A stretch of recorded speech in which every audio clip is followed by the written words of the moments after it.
Heyo. Apa yang terlintas dalam pikiranmu ketika mendengar kata Chernobyl? Tentu bencana nuklir yang sangat besar. Di video kali ini, karyawan swasta akan membawa Anda ke dalam perjalanan yang menceritakan kisah tragis kecelakaan nuklir di Chernobyl dan dampaknya hingga saat ini. Jadi, simak terus sampai selesai.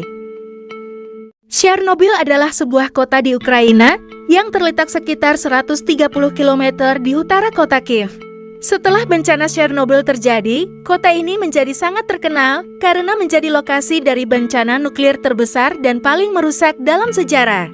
Saat ini, kota Chernobyl masih ada meskipun sebagian besar penduduknya telah dievakuasi setelah bencana nuklir terjadi. Kini, kota Chernobyl menjadi sebuah kota hantu dan menjadi tempat wisata bagi orang yang ingin melihat situs bencana nuklir Chernobyl. Pembangunan reaktor nuklir di Chernobyl dimulai pada tahun 1970-an di bawah pemerintahan Uni Soviet.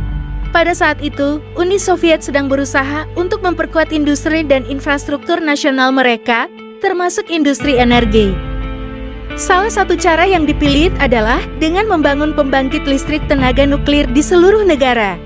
Dan setelah beberapa tahun, reaktor pertama mulai beroperasi. Hingga tahun 1986, ada 4 reaktor yang beroperasi di sana. Reaktor nuklir di Chernobyl dibangun dengan desain yang disebut RBMK Reaktor Bolshoi Mostly Kanalny yang dirancang untuk menghasilkan energi listrik dan juga memproduksi bahan bakar nuklir untuk senjata nuklir. Namun, desain ini memiliki kelemahan dalam hal keselamatan. Meskipun ada kelemahan dalam desain reaktor, pemerintah Uni Soviet tetap membangun reaktor nuklir di Chernobyl dan negara-negara lain karena alasan keamanan energi dan politik. Pada saat itu, Uni Soviet ingin memperkuat posisinya sebagai kekuatan global dan mengejar persaingan teknologi dengan negara barat, termasuk dalam bidang energi nuklir. Oleh karena itu, mereka mempercepat pembangunan reaktor nuklir dan mengabaikan faktor keselamatan dan lingkungan. Selain itu, pada saat pembangunan reaktor nuklir Chernobyl, Uni Soviet mengalami situasi yang kompleks di bidang sosial, politik, dan ekonomi. Di bidang politik, tekanan pemerintah Uni Soviet untuk meningkatkan posisinya sebagai kekuatan dunia dan mengejar persaingan teknologi dengan negara-negara barat membuat pembangunan reaktor nuklir dilakukan dengan sangat terburu-buru dan tanpa memperhatikan keselamatan dan risiko yang mungkin terjadi. Di bidang sosial, sistem yang sangat terpusat dan otoriter di Uni Soviet membuat kurangnya partisipasi publik dalam pengambilan keputusan terkait pembangunan reaktor nuklir Chernobyl. Kurangnya akses informasi dan kurangnya keterbukaan pemerintah mengenai proyek pembangunan juga membuat masyarakat tidak memiliki pemahaman yang memadai terhadap risiko dan bahaya nuklir. Di bidang ekonomi, kurangnya persaingan dalam pasar internasional dan stagnasi ekonomi Uni Soviet membuat pemerintah ingin memperkuat sektor industri, termasuk industri energi, dengan membangun pembangkit listrik tenaga nuklir. Namun, dalam upayanya untuk memperkuat sektor industri ini, keamanan dan keselamatan tidak diutamakan oleh pemerintah Uni Soviet pada saat itu. Hingga pada akhirnya pada tanggal 26 April tahun 1986, pukul 1:23 dini hari, terjadi ledakan hebat di reaktor nuklir Chernobyl. Ledakan ini disebabkan oleh kesalahan manusia dan desain reaktor yang buruk. Ledakan reaktor melepaskan sekitar 50 juta kurir radiasi ke udara. Radiasi ini menyebar ke seluruh wilayah Eropa dan bahkan ke Amerika Utara.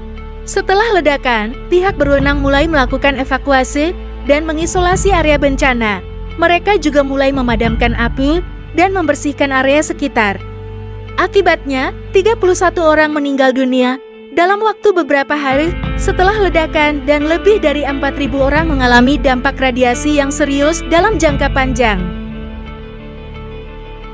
Pada tahun-tahun berikutnya, sekitar 400.000 orang terkena dampak radiasi yang berbeda-beda tingkat keparahannya, termasuk beberapa penyakit kronis seperti kanker, penyakit tiroid, dan kerusakan organ dalam. Sementara itu, dampak lingkungan meliputi terkontaminasinya lahan dan air dengan radiasi, yang mengakibatkan banyak spesies binatang terkena dampak radiasi dan ekosistem menjadi terganggu. Dampak ini berdampak pada keseimbangan lingkungan di sekitar Chernobyl dan wilayah yang lebih luas. Lalu, apakah efek radiasi dari ledakan reaktor nuklir Chernobyl dapat mengubah manusia atau makhluk hidup lainnya menjadi mutan seperti yang sering digambarkan dalam film atau fiksi ilmiah? Tidak, bukan itu. Tapi yang ini, efek radiasi Chernobyl memang dapat menyebabkan mutasi pada makhluk hidup. Namun, mutasi yang terjadi tidak selalu berarti bahwa makhluk hidup tersebut akan menjadi sangat berbeda atau mutan seperti yang sering digambarkan dalam film atau fiksi ilmiah. Sebaliknya, mutasi kebanyakan menghasilkan perubahan kecil pada genetika atau sifat fisik, dan sebagian besar makhluk hidup yang mengalami mutasi tersebut masih dapat bertahan hidup dan berkembang biak seperti biasa.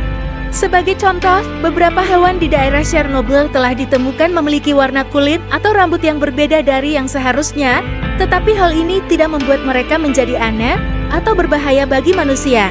Ada juga laporan bahwa beberapa tumbuhan di daerah tersebut telah berkembang untuk memiliki resistensi terhadap radiasi yang dapat dianggap sebagai respons adaptif terhadap lingkungan yang berubah. Namun, perlu diingat bahwa efek radiasi pada kesehatan manusia dan lingkungan masih sangat serius dan dapat menyebabkan berbagai masalah kesehatan jangka panjang dan bahkan kematian. Selain itu, untuk membersihkan dan memulihkan wilayah yang terkena dampak, pihak berwenang Soviet melakukan beberapa tindakan seperti membangun sarana untuk melindungi pekerja dan warga sekitar dari radiasi, mengisolasi area bencana dan mengevakuasi penduduk dari wilayah yang terkontaminasi, memadamkan api dan membersihkan area sekitar dari serpihan dan bahan radioaktif yang ditinggalkan setelah ledakan. Selain itu, pemerintah juga membangun sarana pengaman dan pemantauan untuk memastikan bahwa radiasi tidak terus menyebar ke wilayah sekitarnya. Hingga saat ini, beberapa kawasan di Chernobyl masih dikosongkan karena tingkat radiasi yang sangat tinggi. Namun, ada juga kawasan yang diizinkan untuk dihuni kembali, meskipun masih terdapat batasan-batasan tertentu. Beberapa penghuni di daerah tersebut juga telah kembali untuk tinggal dan bekerja di sana, seperti para petugas pemadam kebakaran yang berusaha untuk mengatasi kebakaran hutan yang terjadi di musim panas.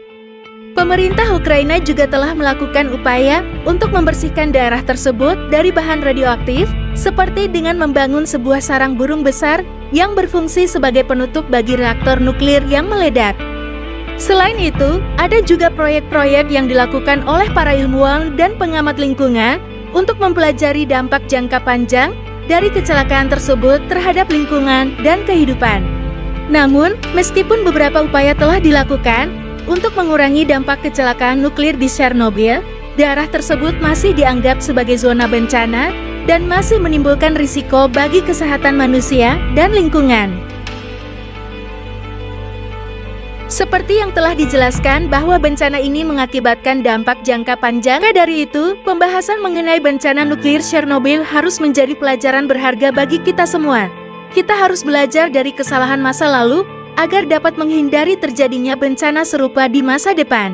Dengan meningkatkan kesadaran akan bahaya radiasi dan upaya pencegahan yang lebih baik dalam penggunaan teknologi nuklir, kita dapat memastikan keamanan dan keselamatan bagi manusia dan lingkungan.